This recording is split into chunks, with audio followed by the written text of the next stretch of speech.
All right. Bomb biscuit. Listen, we're talking about Houston right now. We're gonna talk about what they did in free agency, just quickly, not too in depth, but we'll start with Fred Van Vleet. Listen, they added Ime Udoka. The last couple of years, the kids have been out of control. They didn't have a coach who can control them. So specifically, they sought out Ime. They brought him in. Clearly, they want to establish a culture there. And the players they went out and got in free agency reflect that. Alright, starting with Fred Van Vleet. This is a hard-nosed guy, championship medal. Everything that needs to be said about this guy has already been said. Here's what I'm going to add. A lot of people have been talking about his percentages and saying, he's an inefficient chucker. He's not good enough. He's too undersized to play the game that he's trying to play. I'm going to argue he's not trying to play that game.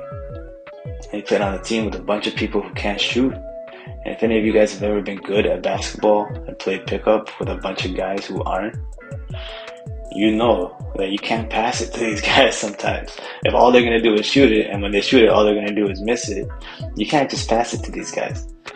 So that's what's going on here. And yeah, he is too undersized to play that style. But you put him on a team with a bunch of players who can shoot the rock. You put him on the team with a good pick and roll center. And all of a sudden, you have a guy who can give you playoff basketball. He can definitely lead the charge.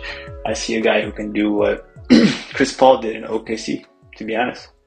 So that's what I'm going to add to the conversation there. Obviously, the overpay there is because they have no problem with him coming off the books in a couple of years. When they got to pay their guys, that's what it's looking like. And then Dillon Brooks, same thing. I don't think they care about his shooting. They just want his defense. They don't need to get over the top quite yet. They're just trying to get to the point that Memphis is at right now. So they see Brooks was able to do that for them. They don't need him anymore for where they're trying to go to. Well, they signed Brooks for the time that they're trying to get to where Memphis is at. So I think that's a good signing. Jock Landale as well. Again, very serviceable backup center. He could start on a bad team, but on a playoff team, as he showed, he can give you backup minutes. So happy for Jock. Apparently he's a great dude as well. But yeah, does a little bit of everything. Can hit the 3-point shot a little bit too. So look out for that.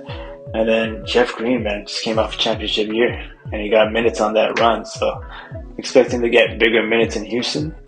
Yeah, man, I think Houston, they added Patty Green too. They trade for Patty Green. It's like, man, this is a free agent thing. Well, focus on the free agents. I think that's a good roundup that they added to their core. I think over the next couple of years, they'll be really able to test their young guys and see who's worth keeping for the long run. But man, a lot of people are trashing Houston, but I think they've really upped their level of play. And again, if you look at this roster as the fleet of players that you want your star players, who are the young guys that they have to carry, then that's a pretty good situation. So it's really, the onus is on the young guys to grow. And in the meantime, these guys are going to raise the floor. So I don't know, go for Houston, man. I think I'd give them an A-, to be honest.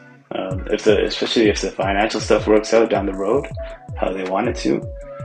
I give them a strong A-. Good for Houston. All right, peace out.